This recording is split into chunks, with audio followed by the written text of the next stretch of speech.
If I could get your attention,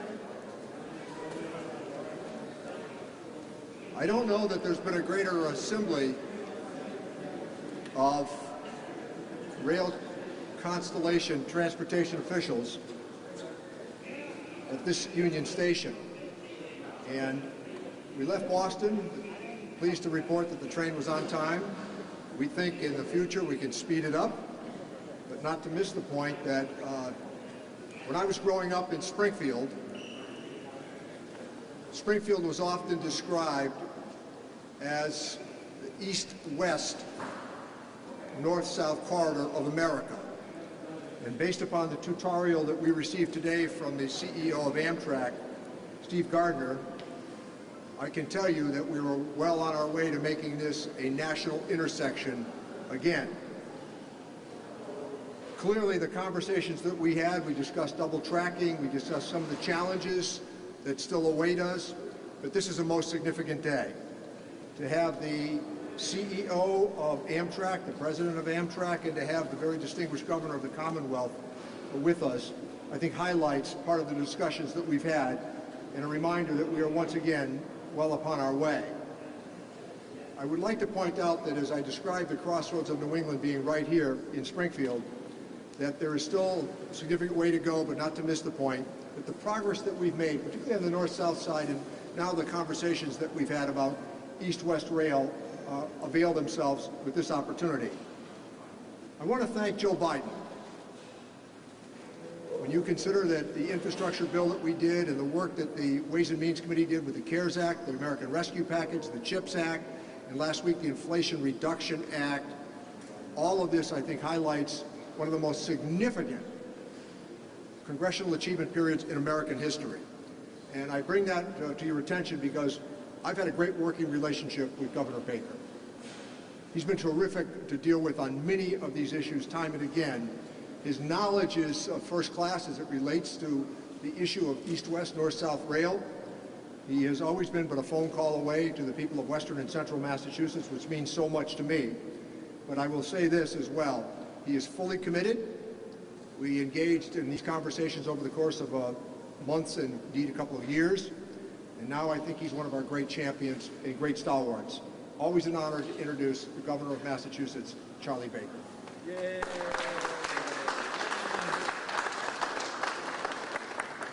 Thank you, Mr. Chairman. And let me just start, first of all, by thanking you for all the work you've done on behalf of the people of the Commonwealth and the country over the course of your career, but especially during the past few years when we were all struggling with and wrestling through the pandemic.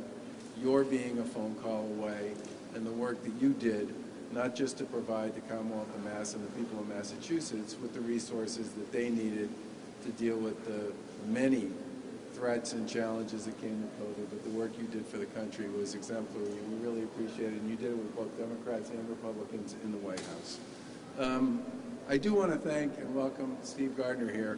I met Steve, I don't know, 4 or 5 months ago when I was down in Washington, and the most interesting part about that meeting was Steve knows a lot about Massachusetts, and he knows a lot about Western Massachusetts, which, well, let's just say it was kind of refreshing. And when I would talk to him about some of the issues around north-south that we've worked on together with our colleagues in the federal government and our colleagues in the communities here, and when we talked about east-west, we were talking about communities and rail lines and histories and possibilities that he was intimately familiar with. And it was during those conversations that we came up with this idea that we should maybe take a ride on the Amtrak train out of Boston to Springfield and take advantage of the 2 hours plus or minus that we had together with Secretary Tessler and his team and with the congressman and with the CEO of Amtrak and his team to talk about both the larger issues, some of which I think Congressman Nielsen spoke to, which is the fact that Springfield really can be a very significant hub for a lot of rail traffic in the northeast region of the U.S., but it also gave us a chance to discuss in real time many of the issues associated with platforms and tracks and infrastructure and capacity from Boston to Springfield, and to literally be looking at different parts of the system as we were going over them and talking about what it would take to do the work that would be required to get it to the point where it could really deliver the 2-hour ride that we've talked about for the past several years. And while my time here is short, I can promise you that over the course of the next few months, we will continue to build on the work that's been done over the past several years to position this as one of the major opportunities that we will have here in the Commonwealth and throughout the Northeast to do something very special with Amtrak, to take full advantage of the bipartisan infrastructure law and the resources that it makes available, and the commitment that I believe is coming at this from all sides to not just deliver on this, but to really make this part of the Commonwealth, this part of New England, a major hub for rail transportation throughout the region. And again, Steve, I just want to thank you so much for that ride today. You demonstrated once again your very deep knowledge of both the history and the opportunity associated with this. But in addition to that, you also came at it with an enormous amount of what I would describe as high-level information and painstaking detail, which really speaks to the fact that you've not only done your homework, you get extra credit for a lot of the work that you've done on this. And we look forward to going real hard on this over the course of the next few months. And with that, I will turn it over to Steve Gardner, the CEO of Amtrak.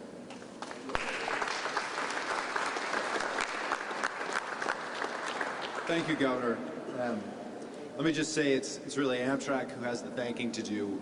Commonwealth has incredible leadership from Chairman Neal and the incredible energy he's put to reactivating the rail network here in Springfield and across New England. We're in a fantastic testament to that leadership here in this beautiful station. To the governor and his team, Secretary Meredith Schlesinger, the rail director, are focused on something that needs to happen all over America, which is that we need to rediscover the power of passenger rail to make our nation mobile and sustainable for the future. Little known fact, the United States has the largest rail network of any nation in the world. We have 50,000 more route miles than China, the second largest network in the world. We don't use much of it for moving people. We use it mostly for moving goods, but that wasn't always the case. In fact, Amtrak's network today is smaller than it was in 1971 when we were formed, but we've added 130 million people to this nation. We need to start moving more of those folks by trains. We need to do it in places like Springfield. We have incredible opportunity here with the hard work of the chairman and the Biden administration to create the bipartisan infrastructure law. Never before seen resources which can partner with proactive states like the Commonwealth under the governor's leadership to focus investments on reactivating our rail network to serve people, create opportunity, and do so in a way that's sustainable, that helps us address the climate challenge that's facing our nation, that we're living through in real time here this summer. So let me just thank the leadership here gathered and really thank them for taking the time to come out and see what can be done on this route, and thinking big picture about, again, how does rail do more for the nation? How do we collectively create more value out of this transportation network? So it's a real pleasure to be here. I think there's real opportunity. Amtrak is a committed partner with the Commonwealth to look at opportunities in the state and in this service here in Springfield, and to build on the active investments that have already been put in place that have created and will enable future growth. So it's a great pleasure to be here. I am a former resident of Pioneer Valley for a little while, and I do love Western Massachusetts. Don't tell all the other states, I love them too. But it is a great pleasure to be here in this fantastic station and be looking to the future, a future that involves a lot more trains, serving a lot more people, connecting a lot more of America. Thank you.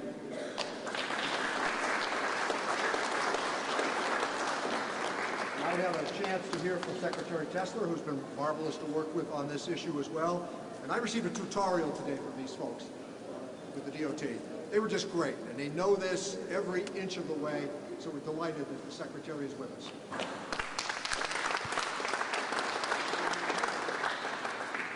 Thank you. Thank you, Thank you, Chairman. And I just want to extend our thanks to Amtrak and Stephen for the ride today, the Chairman, to the Mayor, and to everybody here for the partnership that has gotten us here today. You've heard a lot about our ride. I think there are two things I want to stress and just give a couple examples of the work that we have ongoing and will be working on.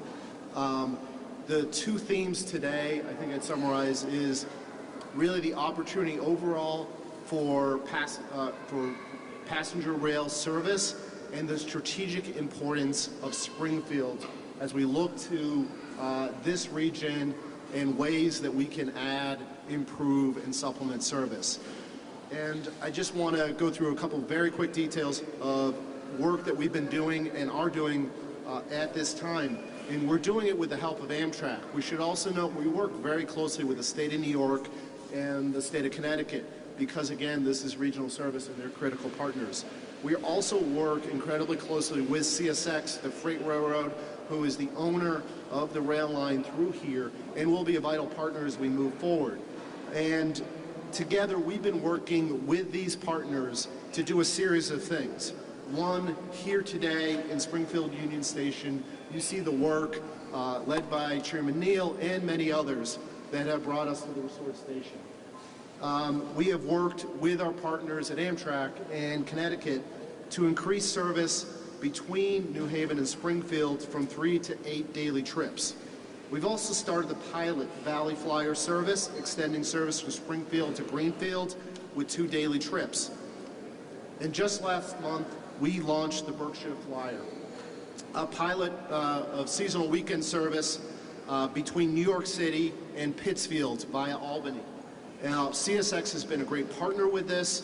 Amtrak has been a wonderful partner. We have brought back service for that weekend service to Pittsfield, where there hadn't been service for over 50 years. That pilot just began this summer. It will extend next summer. We've had consistent ridership and a tremendous amount of enthusiasm, and we really look forward to seeing where that grows. I also just want to mention very quickly other investments that we saw today and spent time on that are important strategically for here.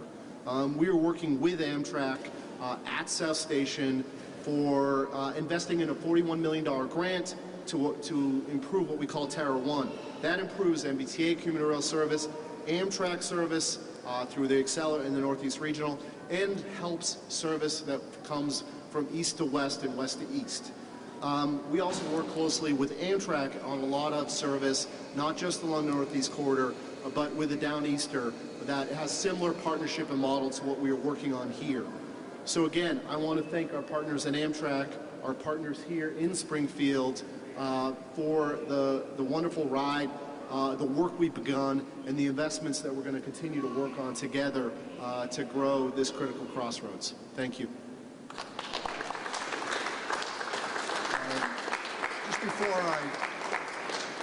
Just before I call on our really fine mayor, who's been terrifically supportive of all of our initiatives, I do want to present the history of how Union Station was restored. And as I said, I was pretty full of myself. 45 years ago, but here we are today. And I'm telling you, the levels of cooperation that took place over many, many years to get this done. When you look at it, we were talking about the floor earlier, because we came from South Station. This is the original floor. It tells another neat story in and of itself. Great opportunity to hear from our really good mayor, Dominic Sarno. Thank you.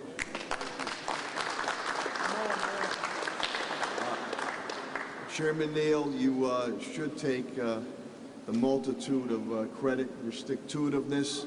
You stuck with this for nearly 40 years, and working with Governor Baker, and now under President Biden's infrastructure program, and Secretary Kessler and CEO Gardner, thank you for your efforts on this. On the way greeting the governor and the congressman, there was a gentleman from New Hampshire who took the train all the way to the Baltimore family gathering here, and when he asked what was going on, he was enthusiastic, because he said, boy, I'd love to be able to have that train going back and forth from Springfield to Boston and Western Massachusetts. This would be an economic development boom, housing initiatives, jobs out here in the Golden West. And again, as I believe it was CEO Gardner indicated, we need to catch up with our European and our Asian nations. Many years ago it was passenger, now we're more freight, now we're going back to the future with passengers. So I cannot say enough, it was all about relationships, working together with Congressman Neal, working together with Governor Baker to have this happen. I think the stars are aligned. And when this comes to fruition, golden opportunities out here in the Golden West. And again, thank you for each and every one of you involved, because this will happen. And again, my appreciation to Chairman Neal, Governor Baker, Secretary Tesler, and to CEO Gardner and everyone involved. Last thing I'll say is, all aboard. Thank you very much. Questions? Questions? What do you think the next governor has to do to ensure that East-West Rail comes to fruition in the next term? Well, I spent the last 2 hours focused on this governor. The plan is to maintain the commitment that he's offered. We think that, as the Secretary outlined, that they can put together some pretty good addendum to what they've already been thinking of. And we hope that we can copper fasten this with Governor Baker, and then we'll proceed to the governor's successor.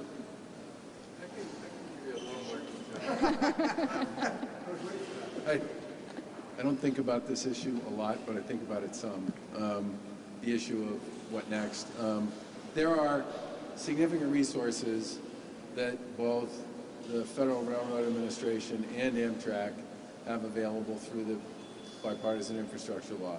There are also a wide number of grant programs that states can basically bid on in that bill as well. And what I would really like to do with our team is make sure that by the time we get to the end of this year, we have teed up and either written and submitted a number of the applications that would be most pertinent to a lot of the track work and some of the other work that needs to be done between here and Boston.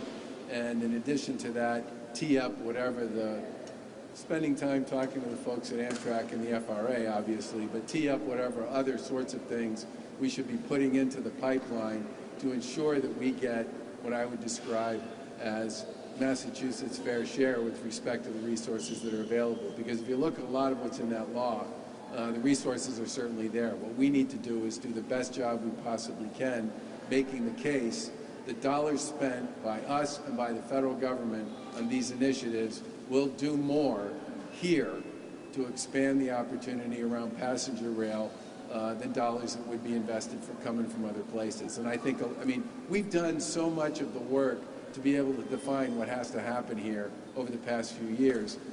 I actually think we are very well positioned. A lot of other people, I think, are going to be doing work we were doing 2 and 3 years ago now. And I think when our stuff goes in, it's going to go in a lot more complete and with a lot more detail and a much deeper and better understanding of what Amtrak wants to accomplish, what FRA wants to accomplish, and what we want to accomplish. So our goal is going to be make sure that this momentum, which we've all worked hard on, you know, just continues to run straight through the end of the calendar year and into whoever the next administration is. And I think we have the information and a lot of the detail we need to do that.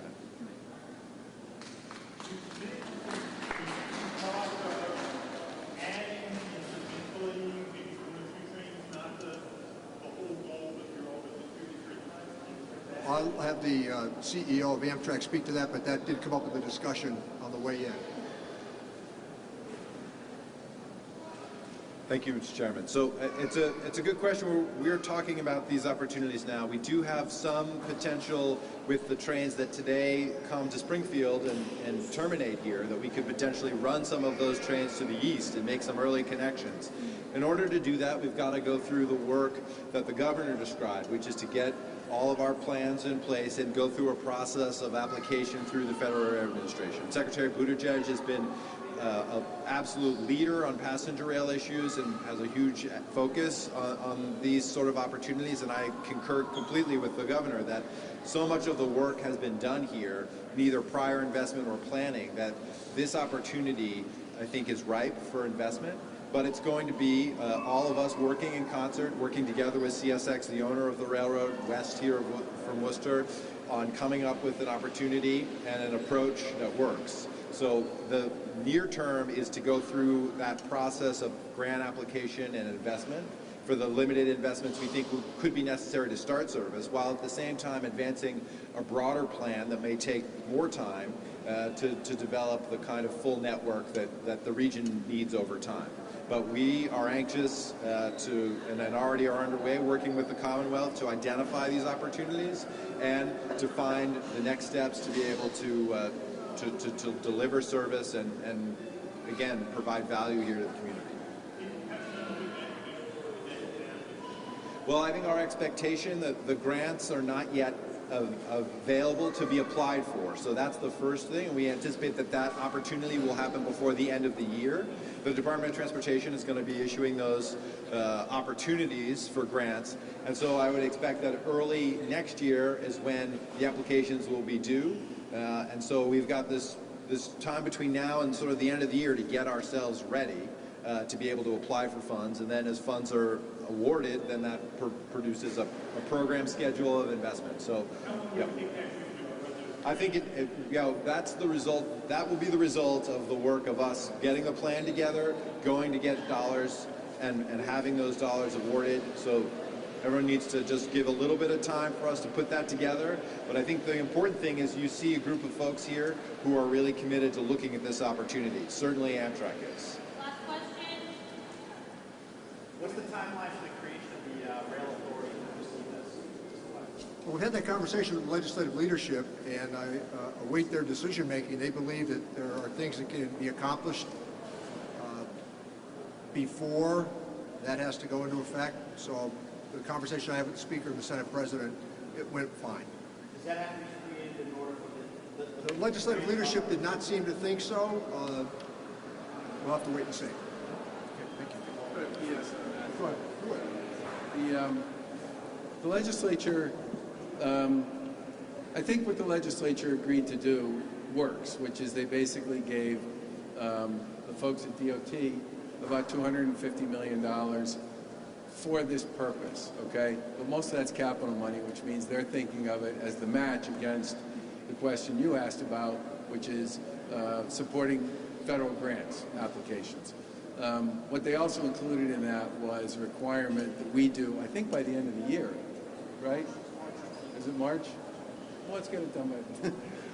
We need to do what I would describe as a feasibility study or sort of a review of what something like that sort of an authority would look like and how it would fit in the broader scheme of the state's transportation activity generally, which I think, look, the 250 was, I think, a statement about how important this is, but I believe they felt, and I'm perfectly comfortable with this, that we need to do some homework on what that would look like, how it would work, what the responsibility would be, how it would be governed, that kind of stuff, and get a report to them on that by, I thought it was by the end of the year. You sure it's by March? You guys would know, so it's due by March.